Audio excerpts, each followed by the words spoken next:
Hello and welcome to World Class. This time we visit the former Portuguese colony of Goa, India, well known for beaches, the hippie trail, and gambling. Perhaps not for its luxury hotels, but we've set out to put the record straight.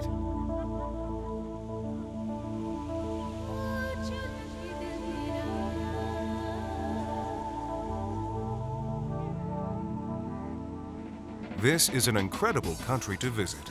Its vast rolling coastlines breathe a cooling wind that's such a relief from the muggy, dense heat. Here you can expect an average of 30 degrees Celsius, making this a perfect venue for lovers of the sun, sea, and sand. But, as often in Asia, it's the people that make this land so special. The women with their colorful saris selling bracelets and t-shirts, and the men pushing bicycles laden with ice cream and sodas through the thick sand on the beach. Goa has two main resorts, north and south. Don't get them mixed up, as they are worlds apart.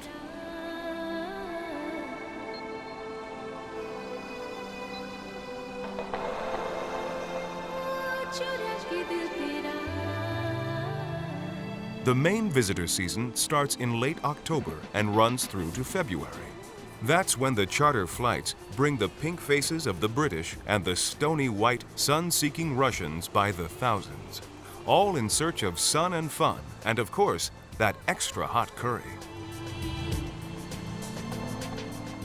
It's hard to imagine an oasis of luxury here, but it does exist, especially in the south. This, for instance, is Panelonium Beach, home to the Intercontinental Hotel. This is actually a very, very secluded part of Goa, and the resort is meant for people to just come and relax and have a very, very peaceful and soulful vacation. We are located very deep south of Goa, and we are actually closer to the Karnataka border as well, and we are 63 kilometers from the airport. We are on 90 acres of land, and essentially we wanted so much of land because we wanted to accommodate the golf course within the resort. So we could not get any other land elsewhere, that's why we chose this location. But what facilities does the hotel offer? First and foremost, we have a very nice golf course. It's a 9-hole golf course which we have. The golf course itself is on 48 acres of land. The whole hotel is on 90 acres of land. It's the biggest hotel in Goa in terms of number of rooms, inventory, and the room size. It's 605 square feet is our base category room, which is the biggest room size for any hotel in Goa. Yeah, and besides the golf course, we have a 10 treatment room spa, which has got Ayurvedic treatment, Swedish massages, Thai massages in the works. Then we have a 3-form swimming pool.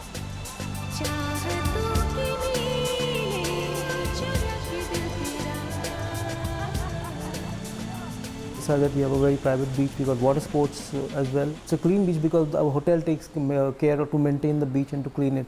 So we have our horticultural team who goes and who cleans the beach every day in the morning and in the evening, and we do a lot of plants, etc. also along the beach.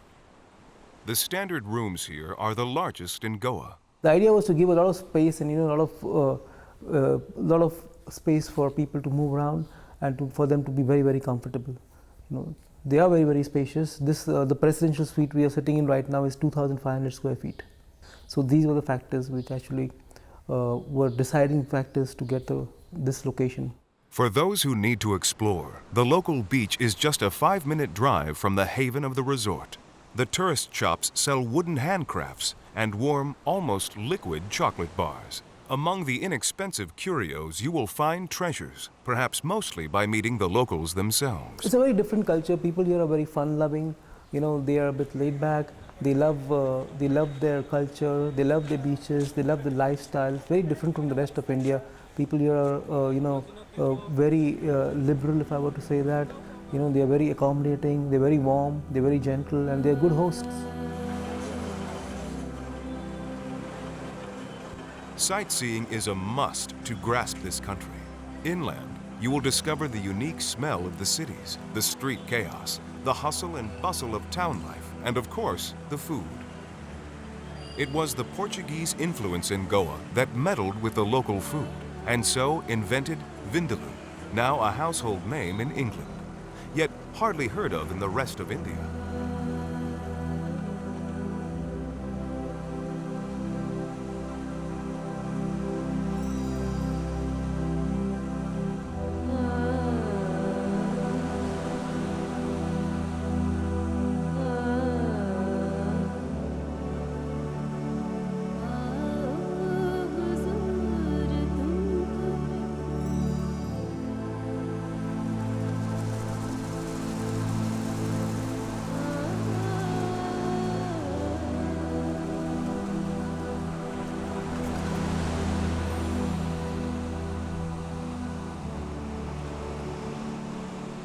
The constant show stealer running the length of Goa is its stunning coastline.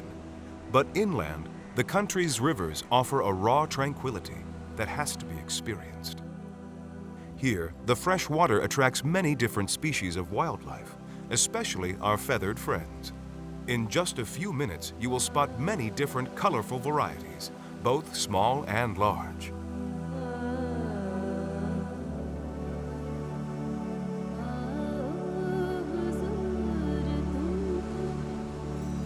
One of the most common sights is this very impressive bird that's often mistaken for a white-bellied sea eagle, but is actually a Brahmani kite. Named after Brahman Castle in India, some religions believe this bird is sacred because Brahman is also a concept of the supreme spirit found in Hinduism. In Malaysia, they are the bird gods of war. These super raptors are also known in other countries as red-backed sea eagles, the white-headed sea kite, the whistling kite, and the Singapore bald eagle.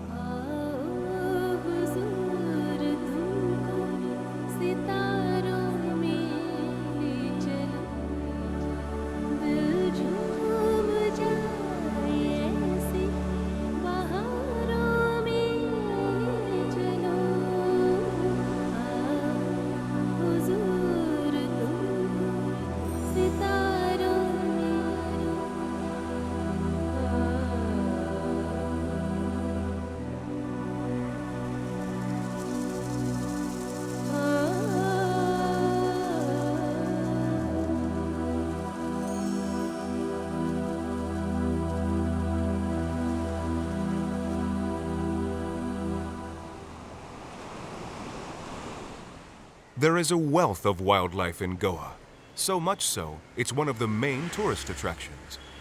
The roads are not good, so to see the best of the nature trips, it will involve a bumpy 2-hour drive to the Bhagwan Mahavir Wildlife Sanctuary, high in the valleys of central Goa on the foothills of the Western Ghats. En route, you pass plenty of places to visit. You'll see spice farms, temples, and elephant camps where you can hose down and wash these enormous creatures.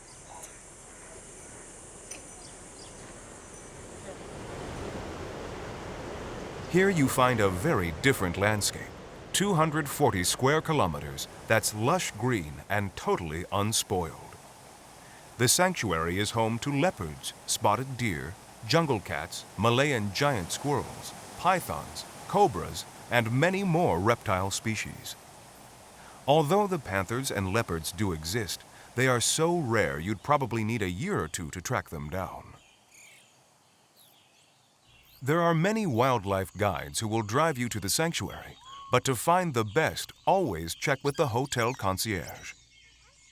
One of the most knowledgeable is this man, Lloyd Fernandez, who arranges complete wildlife packages for tourists who want to learn a little more about this amazing country. He has brought us to the sanctuary to look at 2 species in particular, birds and monkeys, and unlike the panther, both should be very easy to find. His trained eyes spot bird after bird, like this little wood shrike, just hiding behind the branches. And who are these tiny little fellas? They're almost as small as a hummingbird. These are velvet-fronted nuthatch. They have a velvet back which looks very attractive and red bills. Lloyd has been watching birds for many years now. He simply loves to share his knowledge on both how birds look, but also on what kinds of sounds they make. It's a wonderful education, and well worth the trip, especially with the contrast of the cool and damp rainforest against the blazing sun on the beach. Here, we are almost worlds apart. Besides, you won't find these sociable creatures on the coast. These are macaque monkeys and are actually a close relative of ours. In fact, a recent study showed that humans and macaques share about 93% of their DNA sequence. Because of that, they are often used to research medicines such as vaccinations for AIDS, cancer, and other diseases. Thankfully, these guys are free to have fun and pick a few nits together, which of course they do in grand style. Grooming is something of a pastime to be shared by all, and nobody likes to miss out. These are actually bonnet macaques, so called because they have what looks like a little hat or bonnet on their heads because of the peculiar lay of their fur. Now, how cute is that? Make sure your guide has a four-wheel drive vehicle to reach one of the most impressive sights in Goa, the Dudsiger Falls, which means ocean of milk. The water plummets over 1,000 feet down this four-tiered waterfall in the southwest corner of the park, making it the 5th tallest fall in India. Fed by the powerful Mandovi River, millions of tons of water arrive daily from the neighboring country of Karnataka. An aqueduct of the South Central Railway passes spectacularly through the waterfall. It is a triumph of British architecture. In the monsoon season, it is completely inaccessible. But the summer months offer the perfect reward of a refreshing swim after a hard day's wildlife trek. If bathing in the sea or freshwater swimming is not for you, then one thing Goa does very well are its hotel swimming pools. This is the Hati Mahal in the town of Kavalasam and is a very good example of a 3 to 4-star resort.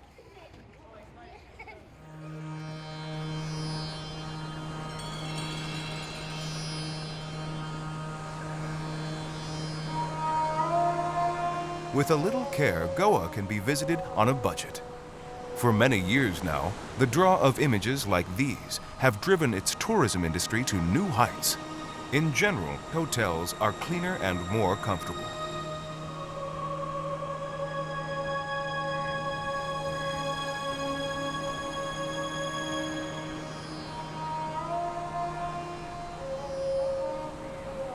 On the beaches, most shacks are temporary restaurants, offering delicious seafood that's well cooked and, most importantly, safe to eat. Here, a family of 4 can dine with wine, eating fresh fish and mild curries for the same price as just one oversized burger from the Golden Arches. But this series is all about world class, full-on luxury and self-indulgence. And while it's fun to explore the real world outside a 5-star hotel, it's always a wonderful feeling to return to the sanctuary of sheer pampering, feathered pillows, Egyptian linen, and fluffy towels. You get the picture? If not, this beach tells all. It simply oozes perfection and style. This is the beach of the Taj Exotica, arguably the best hotel in Goa. I say we're more exclusive than anybody else because we can offer you that privacy. See, Exotica is located in South Goa. The South Goan beaches are better than the North Goan beaches. They're virgin, silver sand beaches, untouched because people have been able to come here only in the last 15 years. Before that, this was unknown. Why? Because it was inaccessible. So development did not reach these shores. Beginning the year 1995, slowly people began discovering the beaches of South Goa as being fertile, virgin, untouched territory where they could get a lot of privacy. Earlier, a lot of tourists used to travel to the beautiful beaches of the Caribbean, the Mediterranean and Southeast Asia. Goa was not known. Slowly, when the Goan beaches got to be known, they started flocking here. There is a sense of passion and pride in all of the members of the staff here, and the general manager is no exception. The stunning feature of this resort is that we're a 56-acre resort located on a beachfront that's 800 meters long. So when you step out of your room and you see a beach 800 meters, you get shocked. It is inaccessible for anybody else, so it virtually becomes a private beach by default. Although in India, there's no such thing as a private beach. Villagers don't come to my beach, or nobody else can reach the beach. So for you to use the beach, you have to stay in this hotel. 800 meters, one end to the other end, 56 acres, I have only 140 rooms. So when you do a room to acreage ratio, it's extremely, extremely high. So even when I'm sold out and have all 140 rooms occupied, you ask this question, where are the guests? Spread out through the grounds are the garden villas, built in Portuguese style. Although these are standard rooms, they are very large indeed, with over 600 square feet of living space. You look at the Exotica Lobby. The Exotica Lobby is close to 22,000 square feet. It's the biggest lobby in India today. A huge Portuguese, built like a Portuguese mansion, the lobby. 22,000 square feet lobby. We've got 2 small golf courses within. One is a 9-hole putting green and the other is a 9-hole executive golf course for our guests to enjoy and spend more time on the greens. Beautiful gardens, well manicured with exotic flowers, 2 lovely spas, 1 pure traditional Ayurveda, which is essentially treatments that were in India, not to forget yoga, because we've given yoga to the world. Few know that yoga is actually a word associated with the meditative practices in Indian religions like Buddhism, Hinduism, and Jainism. But for many people, the art of yoga is simply enjoyed for its health benefits, thanks to the stretching and sheer levels of physical activity. Another unique feature is we are the only resort in Goa that has private pools. So we've got 18 of our villas that offer you private plunge pools outside your villa. So you have the choice of enjoying the beauty of the sea or enjoying fresh water outside your room. And then, of course, there is the presidential suite. See, this suite is very, very unique because this suite has been designed by one of my former chief operating officers who's put this entire suite into place. Her name is Jyoti Narang, along with designers. This suite has got priceless artifacts and antiques. A lot of the antiques in the suite is easily 100 years old. What's unique about the suite is that every time a guest checks out, the first thing we do is check if all the artifacts and antiques are still there or has he decided to take them along. It's a fact because some of the antiques are priceless and date back to the 17th and 18th century. We've got mirrors in the suite that date back to the Tipu Sultan's era with Islamic prints on it, Belgian crystal mirrors, wood carvings, carved antiques, and a lot of other photographs. The suite measures around 3,000 square feet. It's got its own private pool and it's got a lovely garden around it, lawns in front of it, that it's got its own hammock and sun lounges you can just lounge and relax by, besides your own private pool. We've had many heads of state who've stayed in these suites. The last head of state some time back was the Portuguese president himself, who was in this very suite. We've had Hollywood stars, big Hollywood stars that have stayed here. Julia Roberts was last in the suite, 26th of Jan. She was here with Danny Moder, her husband, who is an acclaimed cinematographer. We've had Meg Ryan. We've had the cast of Desperate Housewives. We've had there's another legendary British actress, if I'm not mistaken. She was here Christmas week. I'm talking about the last 4 months. Hollywood stars who've stayed here. Our single biggest feature is that people who come here get addicted to this place. They never go anywhere else. They keep coming back. Our repeat clientele between the months of October to March is as high as 50% or more than that. And they're staying here not for 3 and 4 nights, for 21 nights, for 15 nights. Some are staying for 2 months. They've been coming here for the last 7 years, twice a year, in November and in March, over and over and over again.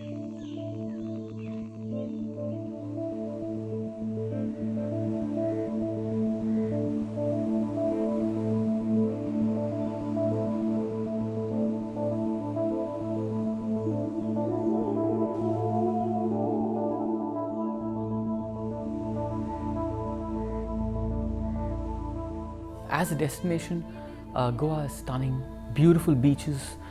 A lot of people know only about the beaches, but besides the beaches, you have some great churches, temples. Goa's got everything. It's got the hinterland too, the mountains, a beautiful waterfall on the outskirts of Goa. It's got wildlife too. The Portuguese arrived here sometime in the late 14th, early 15th century, a date around 1498, they actually came to Goa. But the food that they brought along was a food of all the stops en route to Goa. So their stopovers in Africa brought an African influence.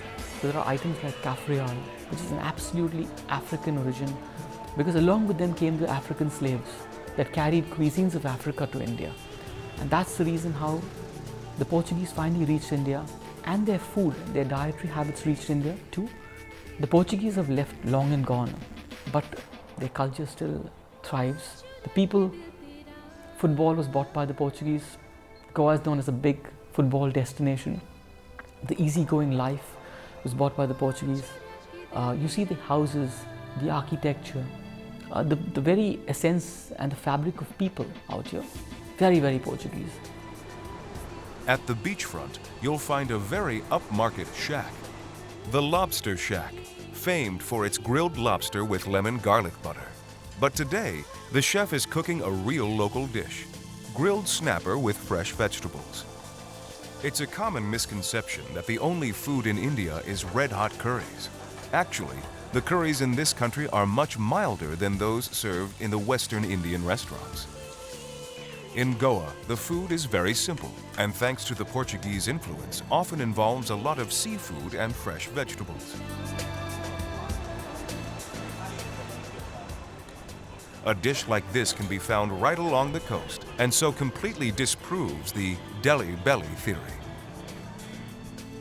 Well, sadly, as a table tent is set for a romantic meal for two, it's time for us to leave this wonderful and colorful country. We hope you have enjoyed the show and agree with us that Goa, which is so rich in natural beauty and wildlife, is also rich in some very fine resorts and hotels that are truly world-class. So till next time, goodbye.